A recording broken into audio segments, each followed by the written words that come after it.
요즘 이런 뉴스를 자주 보게 됩니다. 뭐 제 주변에도 그런 사람들도 있고 했었는데, 그것은 뭐 운전은 미숙하거나 아니면 음주 운전자들이 인도를 덮쳐서 길 가는 사람들이 부상을 입고 상해를 입어서 뭐 병원에 입원했다, 실려갔다 이런 내용, 또는 뭐 건널목을 건너고 있는데 내 신호에 정상적으로 건너고 있는데 뭐 신호위반 차량이라든가 음주운전 차량이 와서 느닷없이 들이박는 바람에 그 사람이 또 큰 상처를 입고서 병원에 간다든가 뭐 이런 식으로, 뭐 아니면은 뭐 내가 횡단보도 잘 가고 있는데 갑자기 뭔가 초가 정신없는 사람이 돌진해가지고 나를 들이박는 바람에 병원실 와서 느닷없이 그냥 멀쩡하던 사람이 갑자기 하루아침에 장애인이 된다. 뭐 이런 일들이 요즘에 심상치 않게 뭐 뉴스에 잘 나옵니다. 뭐 아니면은 뭐 어제까지 내가 건강하다, 나는 건강에 자신 있다 라고 장담하던 사람이 갑자기 건강검진을 받아갔다면 중병이라는 것을 선언을 받고, 그리고는 생명이 위태롭다라는 진단을 받는 일, 이런 일도 저도 이렇게 그런 걸 많이 들어봤습니다. 뭐 다른 교회 다니는 집사님이, 우리 교회 집사님이 뭐 건강검진 받으러 갔는데 갑자기 암 진단을 받고서 선언을 받고서 입원했습니다. 그러고 난 뒤에 뭐 한두 달 있으니까 돌아가셨습니다. 이런 말이 나오는 경우, 이런 경우도 제가 많이 들어봤습니다. 이렇게 뭐 우리가 인생이라는 것이 알 수가 없죠. 뭐 어떤 인생이 요즘 현대세계, 특히 현대 세대는 특히 더 심각할 정도로 이런 일이 많이 벌어지고 있는데, 제가 계속 이런 말을 이렇게 하다 보니까는 이 듣는 분들이, 아니 왜 시작부터 이렇게 우울하게 기분도 별로 좋지 않게 뭐 이런 말로 시작을 하고 있느냐라고 하면서 못마땅해하거나 뭐 불만이신 분들 뭐 계시리라 생각을 합니다. 그런데 제가 시작부터 이렇게 뭐 별로 좋은 내용이 아닌 기운 빠지는 소리로 시작하는 이유는, 제가 지금 여러분에게 한 가지 질문을 해보고자 싶어서 이렇게 서두를 이렇게 거듭 가지고 온 것입니다. 자, 여러분에게 질문을 하겠다는 건데, 이 질문이라는 것이 뭐냐면은, 아까 제가 말씀드렸죠. 길 가다가도 사고 나서 장애를 입을 수도 있고, 나는 잘 지켰던 그 신호인데, 나는 신호를 제대로 잘 지켰는데 또라이 같은 사람이 와서 들어박는 바람에 내가 원치 않게 부상을 입고, 이런 현상이 있었던 것처럼, 만약에 여러분들에게 나는 정말로 제대로 잘 살고 있었는데, 잘 지키고 있었는데 불행이 닥쳤다, 내가 생각지 않은 일을 겪게 되었다, 그렇다면 여러분들은 제일 먼저 어떤 생각을 하시겠습니까? 아니면 또 어떤 행동을 하겠습니까? 모든 사람들은 이거에 대해서 뭐 예외는 될 수가 없습니다. 현대사회에서는. 대부분의 사람은 자기가 원치 않거나 생각지 않았던 이런 어려움이나 불행이 닥치게 되면 제일 먼저 하는 말이 있습니다. 뭐냐입니까? 바로 내가 무슨 잘못을 했기 때문에 이런 시련을 겪게 합니까? 내가 무슨 큰 죄를 지었다고 나에게 이런 환난을 주십니까? 라는 그러한 불평을 하게 됩니다.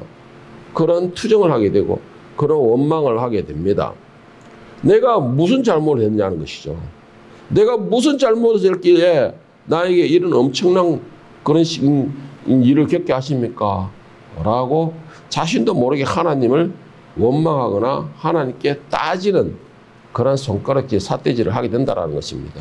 그런데 이렇게 되는 게, 자기는 열심히 산다고 살았음에도 이렇게 원치 않은 일을 겪게 되는 사람도 있지만, 이와 반대되는 사람들도 있습니다. 반대되는 사람도 있는데, 그거는 뭐냐면은, 일단 문제가 발생하게 되면은 어떻게 해서든 자신을 빠지려고 하는 거예요. 자신은 빠지려고 하고 그 문제에 대하여서 다른 사람에게 전가를 시켜서 그 사람을 정죄의 대상으로 삼는 것입니다. 그러니까 문제가 생기면 어떻게 해서든 해결하려고 노력하는 것이 아니고, 나는 어떻게 해서든 여기서 빠지겠다는 생각을 하는 것이죠. 내만 아니면 된다는 식으로 빠지고서 대신 다른 사람을 타겟으로 삼아서 제물로 삼는다는 것이죠. 그렇게 해서 자신은 빠져나가겠다는 것이죠. 그리고는 하는 말이 뭐예요? 조금만 문제가 있으면은 너 때문에, 네가 잘못해서, 네가 문제가 있어서 우리 모두가 다 이렇게 고생하는 거야. 우리 모두가 다 이렇게 하나님의 책망을 받고 있는 것이야. 너 하나 때문에 목사 네 하나가 잘못하는 바람에 우리 교회가 이렇게 되는 거야. 여러분 이렇게 정죄해야 하는 거예요. 그런 사람도 있다라는 것이죠. 내가 아니고 다른 사람을 죄인으로 모는 것입니다. 내가 먼저 하나님께 엎드리려고 하는 것이 아니고 다른 사람에게 먼저 그 모든 재물을 증가를 시켜서 그 사람과 함께 그 사람에게 그러니까 정죄를 시키는 것이죠. 그걸 한마디로 다시 말하면 다른 방향으로 말하면 뭐예요? 나는 최소한 어이롭다라는 것이죠. 나는 어이롭다 너보다는 이런 생각을 가지는 것입니다. 여러분 성경에 보면 이렇게 대표적인 인물들이 있죠. 바로 욥의 세 친구들입니다. 욥의 세 친구들은 욥이 갑자기 그 집안이 몰락해가지고 갑자기 그에게는 정말 위태로운 상황까지 됐다라는 소식을 듣고서 욥을 위로하기 위하여서 찾아옵니다. 그런데 욥의 상황이 자기들이 생각하는 그 이삭의 처참한 몰골을 보고서 함께 일주일을 울어주고는 나중에서는 이 욥의 세 친구들이 욥에게 어떤 말을 하게 되느냐. 욥이 안 그래도 힘들어하고 고난 속에 있는 욥을 위로하고 용기를 주고 다시 일어설 수 있도록 그렇게 북돋워 주는 것이 아니고 정죄를 하게 됩니다. 바로 네가 잘못했기 때문에 이런 일이 벌어지는 것이다. 먼저 회개부터 해라. 정죄부터 하는 것입니다. 욥기서 4장 6절에 9절에 보면은 대만 사람 엘리바스의 이야기가 나오는데 너의 경외함이 너의 자랑이 아니냐, 너의 소망이 너의 온전한 길이 아니냐 생각하여 보라. 죄 없이 망한 자가 누구인가? 정직한 자의 끊어짐이 어디 있는가? 내가 보건대 악을 밭갈고 독을 뿌리는 자는 그대로 거두라니 하나님의 입 가운데 멸망하고 그의 콧김에서 사라지니라 했습니다. 이 욥의 친구들은 욥의 상황을 보고서 욥을 다시 일어설 수 있게끔 용기를 주는 것이 아니고 욥을 정죄를 하는데 어떻게 정죄하느냐? 욥, 너가 네 자신의 생각에 네가 가장 경건한 존재라고 말하지 않았냐? 너는 열심히 하나님을 잘 섬긴다고 자랑하지 않았느냐? 너는 하나님의 율법 아래서 너는 온전한 사람이라고 자랑하지 않았느냐? 그런데 너의 이 뭐냐? 하나님은 절대로 없는 곳에서 이렇게 실어주지 않는다라는 것이에요. 네가 뭔가를 죄를 지었기 때문에 네가 하나님 앞에 바로 살지 못하기 때문에 네가 교만했기 때문에 네가 다른 사람을 핍박했기 때문에 하나님께서 너에게 이렇게 정죄를 하시는 것이다. 정죄를 하는 거예요. 하나님께서 너에게 책망을 주시는 것이다. 정죄를 하는 것입니다. 여러분 하나님께서는 우리가 죄를 지었다고 해서 무조건 대고에 가서 시련이나 고난으로 정죄하시면서 책망하시는 분이 아니십니다. 여러분 꼭 이거 명심해야 돼요. 우리가 잘 착각하는 게 그겁니다. 우리가 조금만 잘못하면 하나님 앞에서 바로 징계가 날라온다고 착각을 해요. 그러면서 또 한 가지 나만 그런 생각을 하는 것이 아니에요. 아까도 제가 예를 들었지만 문제가 생기면 나만 그런 생각하는 것이 아니고 다른 사람에게 정죄를 시키는 것이에요. 네가 뭔가 잘못을 했기 때문에 그렇다. 네가 뭔가 죄를 지었기 때문에 그러는 것이다. 너가 분명히 뭔가가 잘못했기 때문에 거기에 대한 형벌의 대가다라고 우리는 정죄를 시키는 것이죠. 여러분 여러분 안 그렇습니까? 제가 지금 질문하고 싶은 게 그겁니다. 여러분 이게요 문제가 왜 심각하냐면 우리는 이게요 습관이 되어 있어요. 습관이 되어 있습니다. 정말 이거는 습관이 되어 있어요. 여러분 정말 안 좋은 습관이에요. 왜 문제가 있거나 그 사람이 시련이 있고 그 사람이 어려움이 있을 때 그 사람이 일단은 문제가 있든 죄가 있든 어쨌든 간에 용기를 북돋다가 다시 일어설 수 있게끔 힘을 주려고 노력을 해야 되는데 넘어진 사람에게 넘어진 김에 그냥 엎어져가 그냥 그대로 있으라가지고 쥐 밟는 것이에요. 그거는. 그 밟는 거와 똑같은 것입니다. 우리는 정죄에 대해서 두려움이 없어요. 두려움이 없는 이 욥의 세 친구들을 보세요. 욥이 그렇게 어이롭다고 하나님께서 칭찬을 하시지만 이 욥의 세 친구들은 그의 지금 모습만 보고서 욥을 어떻게 해요? 죄 중에도 중죄인으로 만들어버렸습니다. 뭘 안다고? 뭘 안다고 그러는 것이에요. 여러분 안 그러십니까? 하나님은 무조건 하나님은 징계의 하나님으로 착각하기 때문에 그래요. 징계의 하나님 때문에.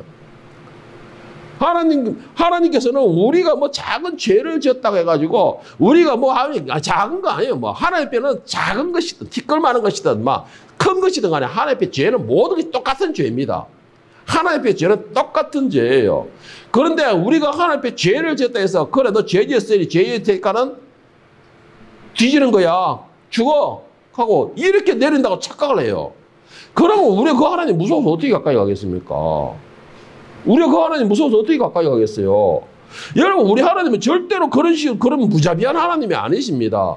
우리가 설사 실수로 해가 죄를 지었다. 우리가 설사 실수를 해서 하나님의 마음을 아프게 했다. 그렇다 하더라도 하나님은 징계부터 날아오는 것이 아니고 우리를 통해서 먼저 말씀 가운데서 또는 우리 마음에 있는 성령의 감동을 통해서 먼저 우리를 하여금 깨닫게 해주십니다. 기회를 주신다는 것이죠. 여러분 성경을 잘 읽으면 이스라엘 역사가 계속 반복되는 게 뭐냐면 그들이 죄를 짓고 징계를 받고 죄를 짓고 징계를 받고 계속 이런 게 반복됩니다. 그런데 죄를 짓고 징계를 받기 전에 항상 또 공통적인 게 하나 있어요. 죄를 지었을 때 항상 그의 종을 계속 보냅니다. 계속. 한 명만 보내가지고 그 말을 안 듣는다고 징계를 발세리는 것도 아니고 계속 보내요. 그리고는 그들이 더 이상 돌아올 수 있는 그런 게 안 보이면 그때 이제 징계를 치신 겁니다. 하나님은 구약의 율법의 하나님도 우리가 잘못돼서 무조건 때리시고 무조건 징계 주시고 무조건 노예를 파시고 그런 분이 아니었다는 거지. 그러면 어떻게 그분이 사랑의 하나님 될 수가 있습니까? 사랑의 하나님 될 수가 있겠어요. 그런데 우리는 그렇게 하나님을 무서운 분으로 잔인한 분으로 생각하고 있습니다. 하나님께서는 그런 분이 아니고 사랑이십니다. 하나님은. 아주 오래 참으시는 분이라는 것이죠. 그리고 우리를 하여금 계속해서 우리를 하여금 말씀하시는 분이에요. 그 증거가 뭡니까? 하나님께서는 그 사랑한 독생자를 이 땅에 보내셔서 속죄물로 삼으신 것입니다. 그 정도로 사랑이 풍부하신 분이라는 것이죠. 요한복음 3장 16절 18절 여러분 잘 아시는 말씀. 하나님께서는 우리를 어떻게 사랑하셨느냐?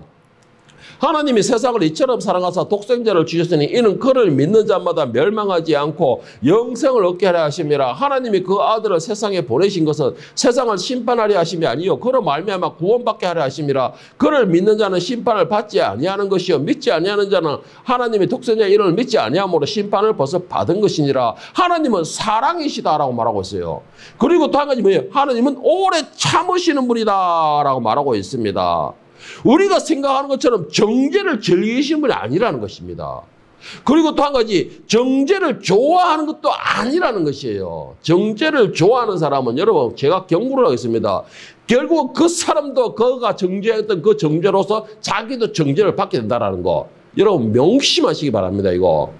그래서 정죄만큼은 절대로 조심해야 됩니다. 오늘 본문에 보면 제자들도 바로 이런 사람들이었어요. 오늘 본문 제자들도 바로 이런 사람이었어요. 뭐냐? 바로 정죄하는 사람들이었다는 것입니다.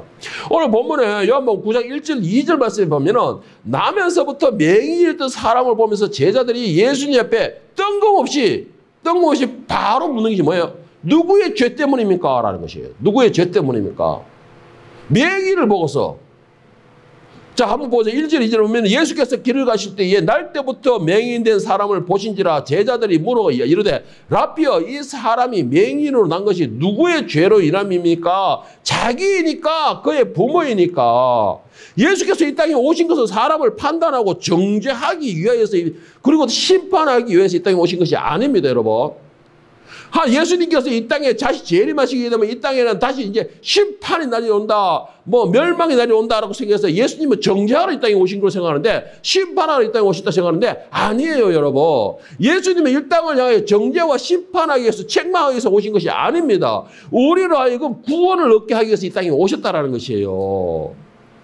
그런데 우리는 뭐라 생각하면 예수님을 보면은 심판의 하나님으로 생각해요. 심판의 하나님으로. 정죄의 하나님으로 평가하는 것이에요. 왜 그러냐는 모르겠어요, 저는. 응? 여러분, 이 정죄에 대해서만큼은 정말 조심해야 되는 거. 내가 정죄를 하는 만큼 나가 그 정죄 아래 들어간다는 것입니다. 내가 정죄하는 만큼 그 정죄 안에 내가 들어간다는 것이에요. 이 제자들이 이 명의를 보고서 차라리 지금까지 예수님을 쫓아다니면서 예수님의 행적을 받고 예수님의 복음을 들었으니까는 차라리 이들이 질문하는 것이 주여 저 사람은 나면서부터 세상을 보지 못한 안타까운 사람입니다. 저 사람은 남에서부터 빛을 구경해보지 못한 정말 마음 아픈 사람입니다. 그러니 주의 뜻이라면 저 사람에게 자비와 공의를 베풀어줘서 이제라도 그가 빛을 볼 수 있게 해주시옵소서라고 예수님 앞에 그렇게 건의를 했다면 얼마나 보는 사람들이 따뜻했을 것이고, 아, 역시 제자들은 다르구나. 아, 사도들은 역시 다르구나. 예수님의 가장 가까운 곳에서 그 말씀을 들은 사람은 다르구나라고 그렇게 친송을 받지 않았을까요? 그렇게 따뜻한 마음이 되지 않았을까요? 그런데 이 제자들은 그렇게 하지 못했어요. 자신들이 무슨 권한이라도 있는 것처럼, 자신들이 무슨 자격이 되는 것처럼. 여러분, 저는 여러분에게 이렇게 권면하고 싶습니다. 여러분들이 설사 정죄의 권한이 있다 할지라도, 여기서 말하는 정죄의 권한이라는 건 여러분의 직장에서나, 여러분이 모임에서나, 이런 데서 여러분이 이 관리가 있고 있으면 정죄의 권한이 있죠. 인간적으로 주어진 정죄의 권한. 여러분들이, 제가 말하는 그 정죄의 권한 이런 거 말하는 겁니다. 여러분들이 설사 정죄의 권한이 있다 하더라도, 제발 부탁합니다. 함부로 정죄하지 않기를 바랍니다. 함부로 정죄하지 마십시오. 이 이유는 정죄의 권한이 있던 예수님께서도 정죄하지 않으셨어요. 대표적으로 보세요. 유대인들이 예수님을 이 올무에 메고자 현장에서 간음한 여자를 데리고 왔습니다. 잡아와서 질질 끌고 예수님 앞에 내려놨어요. 당신 같으면 어떻게 하겠느냐. 유대인들은 정죄를 했어요. 그런데 예수님께서는 그 현장에서 잡혔던 뼈다박도 못한 그 여인에게도 정죄하지 않으셨습니다. 그래? 나도 너를 정죄하자니 다시는 죄를 짓지 말라. 오히려 사랑을 베풀어 주셨어요. 그런데 왜 우리는 정죄에 대해서 두려움이 없습니까? 성경에서 신약에 와서는 계속해서 반복되는 말씀이 있습니다. 뭐냐면은 정죄했던 네가 그 정죄를 받을 것이다. 판단했던 네 판단의 기준으로 네가 판단을 받을 것이다. 누가복음 6장 35절 38절로 예수님께서 말씀하시는 겁니다. 오직 너희는 원수를 사랑하고 선대하며 아무것도 바라지 말고 꾸어주라. 그리하면 너희 상이 클 것이요 또 지극히 높으신 이의 아들이 되리니 그는 은혜를 모르는 자들과 악한 자에게도 인자하시니라. 그는 은혜를 모르는 자와 악한 자에게도 인자하시느니라. 너희 아버지의 자비로우신 것 같이 너희도 자비로운 자가 되라. 비판하지 말라. 그리하면 너희가 비판받지 않을 것이요 정죄하지 말라. 그리하면 너희가 정죄받지 아니할 것이요 용서하라. 그리하면 너희가 용서받을 것이요 주라. 그리하면 너희에게 줄 것이니 곧 후이 되어 누르고 흔들어 넘치도록 하여 너희에게 안겨주리라. 너희가 헤아리는 그 헤아림으로 너희도 헤아림을 도로 받을 것이니라. 너희가 헤아리는 그 헤아림으로 너희도 헤아림을 도로 받을 것이니라. 여러분, 이 말씀을 정리하면 무슨 말씀인지 아십니까? 우리가 베푸는 만큼 심판관 앞에서 우리도 받게 될 것이라는 것이에요. 우리가 베푸는 만큼 심판관에서도 우리가 베품을 받게 된다는 것입니다. 두 번째는 우리가 품어준 만큼 심판관 앞에서 우리도 위로를 얻게 될 것이라는 것입니다. 그리고 또 우리가 용서해 준 만큼 우리도 심판관 앞에서 용서받게 될 것이라는 것입니다. 여러분 이 말씀에는 진짜 눈이 번쩍 띄어야 될 것입니다. 머리가 좁히 서야 되는 것이에요. 다시 한번 볼게요. 우리가 베푸는 만큼 심판관 앞에서도 우리가 받게 될 것이에요. 베푸는 만큼 받게 된다는 것입니다. 우리가 품어준 만큼 심판관 앞에서 우리도 위로를 얻게 될 것입니다. 우리가 용서해 준 만큼 우리도 심판관 앞에서 용서를 받게 되는 것이에요.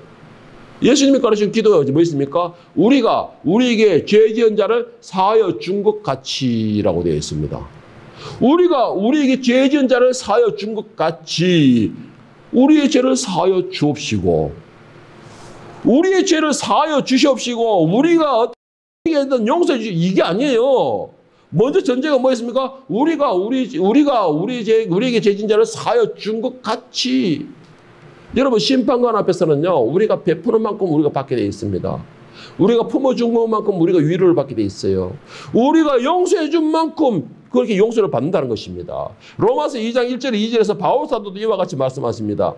그러므로 남을 판단하는 사람아 누구를 막론하고 네가 핑계하지 못할 것은 남을 판단하는 것으로 네가 너를 정죄함이니 판단하는 네가 같은 일을 행함이니라. 이런 일을 행하는 자에게 하나님의 심판이 진리대로 되는 줄 우리가 아노라. 정죄를 좋아하는 사람, 남을 판단하기를 좋아하는 사람, 그 사람의 전제적으로 뭐냐? 지가 먼저 그 일을 행하고 있다는 것이에요. 지가 정죄하는 일을 행하고 있다는 것입니다. 그러면서 자기의 행위는 감춰버린다는 것이에요. 그리고 다른 사람을 앞장 세워서 정죄를 시킨다는 것입니다. 다른 사람을 방패로 삼아서 그 뒤에 숨는다는 것이에요. 그런데 중요한 건 뭐예요? 사람은 눈에 속에서 있을지 몰라도 2절에 뭐라고 했습니까? 이 일을 행하는 자에게는 하나님의 심판이 진리대로 말씀대로 그대로 임한다는 것이에요. 거기에는 자비가 없다는 것입니다. 그러니까 정죄를 일삼고 남을 판단하고 남의 뒤에 숨어있는 사람들에게는 자비가 베풀어지지 않는다는 것이에요. 이게 하나님의 말씀이라는 것이죠. 그 말씀대로 우리에게 행해진다는 것이고 우리가 행한 대로 그대로 갖게 될 것이라는 것입니다. 자, 그러면은 우리가 이렇게 질문할 수 있겠죠. 그렇다면 우리가 지금까지 잘 지내다 갑자기 나에게 어려우면 시련이 닥치는 거, 그 이유가 뭡니까? 갑자기 우리가 환난이 닥치는 게 뭡니까? 갑자기 우리가 문제 앞에 부딪히는 이유가 뭡니까? 그러면은 우리가 이렇게 말할 수 있을 것입니다. 그런데 여러분, 그 질문, 내가 시련을 겪고 환난을 겪고 내가 어려움을 당한다 해서 우리가 문제가 있거나 죄를 지었기 때문에 그런 현상이 벌어진 게 아니라는 것이에요. 오늘 본 말씀 요한복음 9장 2절 3절 말씀에서 이렇게 말씀하십니다. 제가 이걸 쉬운 성경으로 제가 읽어드리겠습니다. 예수님의 제자들이 예수님께 물었습니다. 선생님, 이 사람이 이렇게 앞 못 보는 사람으로 태어난 것이 누구의 죄 때문입니까? 이 사람 때문입니까? 아니면 그의 부모 때문입니까? 예수께서 대답하셨습니다. 이 사람이나 그의 부모가 죄를 지어서 이렇게 된 것이 아니다. 이 사람이 나면서부터 앞을 보지 못하는 것은 하나님의 일을 그 사람의 생애를 통해 나타내기 위해서이다. 이 사람이 태어나면서부터 앞을 못 보는 이는 이 사람을 통해서 하나님의 영광이 나타나게 하기 위함이다. 이 사람을 통해서 하나님이 살아계심을 나타내기 위함이다. 이런 말씀입니다. 이런 말씀이에요. 자, 제자들은 율법에 적용시켜서 그 부모의 죄 때문에 그가 이 앞을 못 보고 태어났다. 태어나면서 앞을 못 봤다라고 정리를 했지만은 예수님의 말씀은 뭐예요? 죄 때문이 아니라는 것이에요. 여러분, 시련이나 환난이 닥치는 이유가 여러분이 죄를 지었기 때문에 그런 일이 나타났다고 100% 나타나는 것이에요. 여러분의 문제가 닥쳤을 때에 여러분이 뭔가를 잘못했기 때문에 그런 일이 나타났다라고 100% 그런 건 아니라는 것입니다. 그런 것은 아니라는 것이에요. 내가 갑자기 시련을 겪었거나 아니면 문제가 앞을 가려가거나 아니면 갑자기 어려움이 닥쳤다. 이거는 죄 때문이 아니고 여러분 잘 기억하시길 바랍니다. 문제와 시련을 통해서 내가 하나님을 더 붙들기를 원하기 때문이라는 것이죠. 하나님을 더 붙들기를 원하기 때문이라는 것입니다. 그리고 두 번째는 나를 통해서 하나님이 영광 받으시기를 원하기 때문이라는 것입니다. 갑자기 문제가 시련에 닥친 이유가 나를 통하여 하나님 영광 받으시기 위함이라는 것이에요. 또 세 번째가 나를 통하여 하나님께서 일하고 계신다. 하나님께서는 살아계신다. 하나님께서는 지금도 내가 너를 지켜보고 있다라는 것을 나타내기 위함이라는 것이에요. 나타내기 위함이라는 것입니다. 한마디로 말하면 뭐예요? 하나님은 살아계시고 자비하시고 사랑이시고 모든 일을 간섭하시고 주인이시다라는 것이 내 삶으로 통해서 나타나기를 원하기 때문에 우리에게 시련이나 어려움이나 힘든 일이 생긴다라는 말씀이에요. 이게 여러분. 이게 그 말씀인 것입니다. 자, 여기서 여러분 중요한 말씀이 있는데요.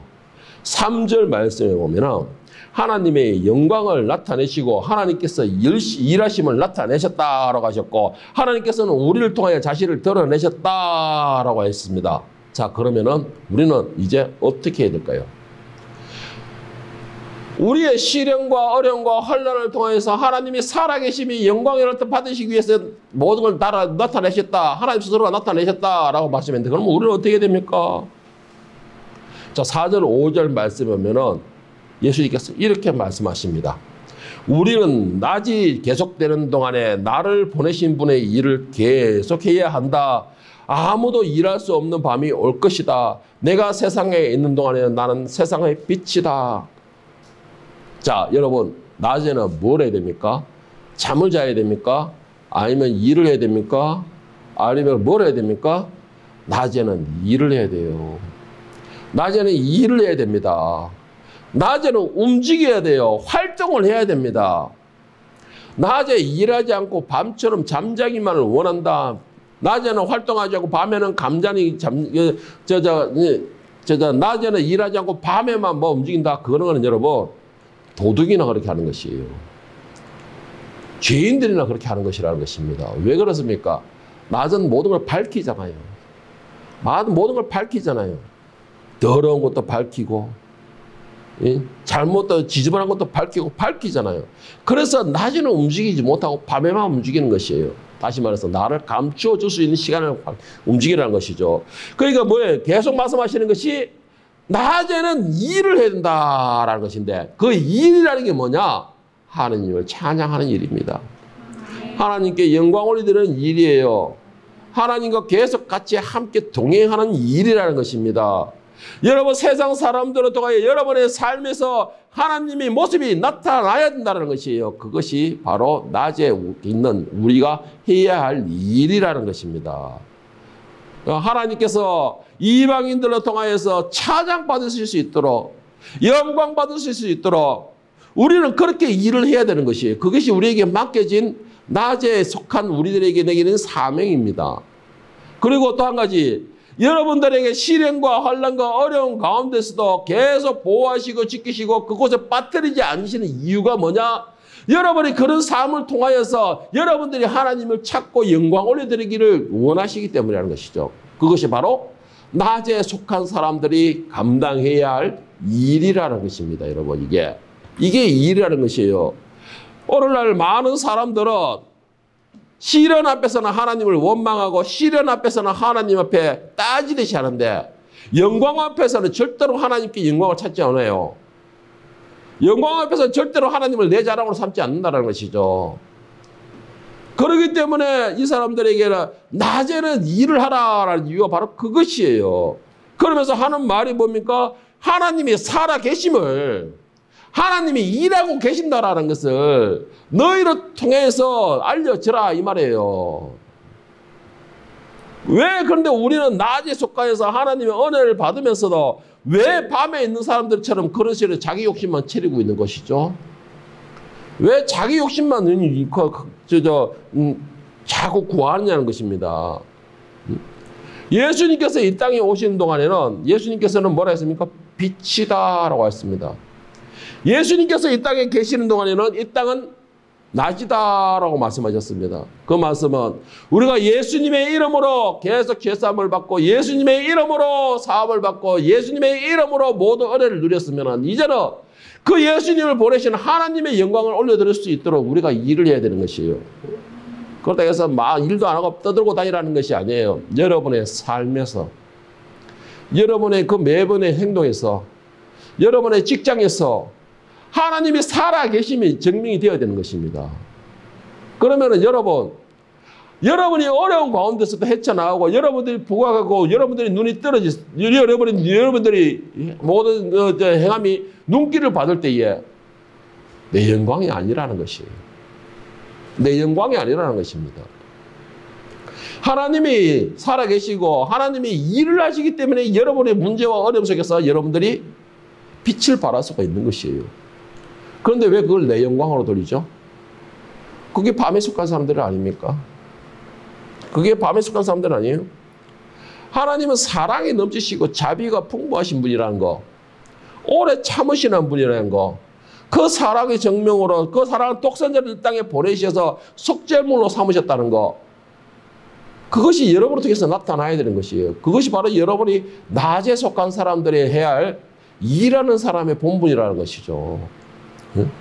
오늘 요한복음 11장 1절에 4절에 보면 나사로에 관하여서 예수님께서 말씀하시면서 나사로가 죽게 된 이유와 또 나사로가 다시 살아나야 할 이유를 말씀하십니다. 이유를.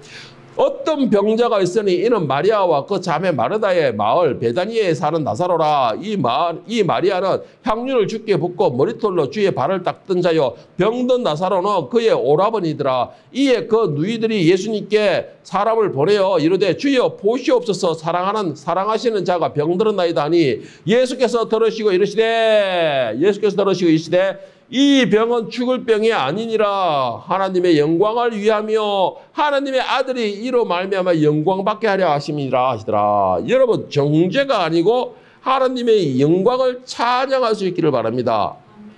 다시 말해서 무슨 말이냐면은 여러분이 시련과 어려운 가운데 있을 때에 여러분 죄로 인하여서 그렇다, 문제가 있어서 그렇다, 내가 하는 게 잘못해서 그렇다 이런 정죄가 아니고 오히려 그 시간에 나에게 시련과 어려움을 주신 하나님을 찬양하고 영광을 올려드려보라는 것이에요. 여러분 나사로는 죽었어요. 죽었습니다. 그런데 예수님의 말씀이 뭐예요? 죽을 병이 아니다. 죽었는데 죽을 병이 아니라는 것입니다. 그럼 뭐냐? 이 나사로를 통해서 하나님의 영광 받으시기 위함이고 또한 그의 아들이 영광 받으시기 위함이라는 것입니다. 예? 하나님이 영광 받으시기 위함이고 그의 아들이 영광 받으시기 위함. 그게 무슨 말이냐면 우리에게 시련과 고난과 어려움을 주는 이유는 하나님께서 영광 받으시기 위해서 우리에게 주신다라는 것입니다. 이게 여러분 교인들이 고질병이 하나 있는데 그거 뭔지 아십니까? 교인들이 고질병이 있습니다. 뭐냐면은 물론 그 고질병을 퍼뜨리고 투입한 사람은 본인들은 목사들이에요. 목사들입니다. 그런데 이 교인들의 그 고집병이 뭐냐면은 내가 주일 예배 한번 빠지면 하나님을 책망을 받는다. 예를 들어서 차를 타고 가다 사고 하나 확 나보든가 아니면 내가 원치 않은 그런 어려움을 내가 하는 일에 꼬이게 되는 일을 이런 일을 겪게 될 것이다. 주일에 한번 빠져보면은 또 아니면은 내가 11조 한번 빼먹어보면은 내 아이에게 문제가 생길 것이다. 병이 될 것이다. 주변에 그런 사람이 있다 하더라. 목사님도 그런 설교를 하고 교인들도 그런 착각을 해요. 여러분 이거 고질병입니다. 고질병이에요. 저는 이런 분들에게 제가 부탁드리고 싶은 게 있으면 제발 부탁하는데 하나님을 사이비 교주로 만들지 마십시오. 이거는 사이비 교주들이 하는 짓입니다. 제발 하나님을 사이비 교주로 만들지 마세요. 우리 하나님은 인자하신 분이고 사랑이 넘치시는 분입니다. 우리가 잘못해서 책망을 주시고 잘못해서 시련을 주시는 분이 아니라는 것이죠. 제가 숱하게 말씀드렸습니다. 우리가 문제가 있고 정말 잘못했을 때는 하나님이 그냥 내버려 두신다고. 내버려 두시면 우리의 시련의 고통 중에 누구냐? 사단이 우리에게 시련의 고통을 주는 거예요. 사단이. 하나님 내버려 주시는 것이에요. 뭐라고 했습니까? 하나님은 누구도 시험치 않는다 하셨어요. 그런데 우리 고질병이 뭐예요? 예배 한번 빠지면 문제 생긴다. 11조 빼먹으면 뭔가 그 배가 되는 돈이 물질이 날아가 본다. 고질병입니다. 그런 것 같아요. 만약에 우리가 생각하는 그런 생각을 하고 있다면 제가 분명히 장담을 하는데 지금 이 땅에 살아있는 인간들 한 명도 없을 것입니다. 이런 일로 하나님이 질책하시고 책망하시고 치료를 주신다면 이 땅에 지금 살아있는 사람이라고는 한 명도 없을 것이에요. 이 땅에 있는 사람 중에서 이 깨끗한 사람이 누가 있습니까? 죄 안 지은 사람이 누가 있습니까? 이 땅에 있는 사람 치고 하나님 마음 안 아프게 한 사람 누가 있어요? 하다못해 그걸 사랑받는 다윗도 하나님 앞에 죄를 지었다 했습니다. 그리고 하나님의 벌시락한 아브라함은 어땠을까요? 너 내가 아들 줄게 기다려. 그런데 지 성질대로 이스마엘을 낳아봤잖아요. 지 생각대로 이스마엘을 낳아버렸어요. 그러다 지면은 우리가 생각하는 그런 하나님이라고 생각한다면은 이 땅에 남아있을 인류 한 명도 없습니다, 여러분. 제발 부탁합니다. 하나님을 사이비 교주로 만들지 마세요. 하나님은 사랑이십니다. 오래 참으시는 분이에요. 인자하신 분이에요. 시련과 어려움과 고통이 오는 것은 나를 질책하는 것이 아니고 하나님께서 그 시련과 고통을 통해서 내가 영광 받으시기 위해서 하나님께서 영광 받으시기 위해서 나를 더 높이 세우기 위해서라는 것입니다. 그런데 우리는 그걸 잘못 생각하고 있어요. 오늘 2부 예배가 여러분의 실생활에 정말로 적용되는 말씀일 겁니다. 자, 4절, 5절 말씀을 보면은 일할 수 없는 밤이 이르기 전에 아직 때가 낮을 때라 했습니다. 낮을 때 일하라 했습니다. 여러분, 성령께서 아직 이 땅에 건재하고 계실 때에, 예수님께서 아직 이 땅에 대해서 자비를 베푸고 계실 때에, 우리가 아직 예수님의 이름을 부를 수 있을 때, 우리가 하나님의 이름을 부를 수 있고 아바 아버지를 부를 수 있을 때에, 그때 여러분 일하십시오. 그 일이라는 것은 하나님을 마음껏 찬양하세요. 하나님께 될 수 있으면 최선을 다해서 영광 올려드리십시오. 하나님을 부르세요. 그 하나님과 대화 나누십시오. 아직 낮일 때 그렇게 하라는 것입니다. 그러면서 하시는 말씀이 뭐예요? 곧 일할 수 없는 밤이 이르리라 했습니다. 그 밤이 이르게 되면 더 이상 기회도 없습니다. 여러분 이제. 기회도 없습니다. 그렇기 때문에 저는 여러분에게 마지막으로 정말 부탁드리고 싶습니다. 여러분 시간이 있을 때에, 아직 일할 수 있을 때에 제발 정죄하는 걸로 시간 낭비하지 마십시오. 정말 그런 어리석은 자 되지 마십시오. 판단하는 것으로 그런 시간 낭비하지 마세요. 여러분에게 그런 자격이 있다 할지라도, 여러분이 그런 정죄할 자격이 있다면 사랑으로 품을 자격도 있다는 것입니다.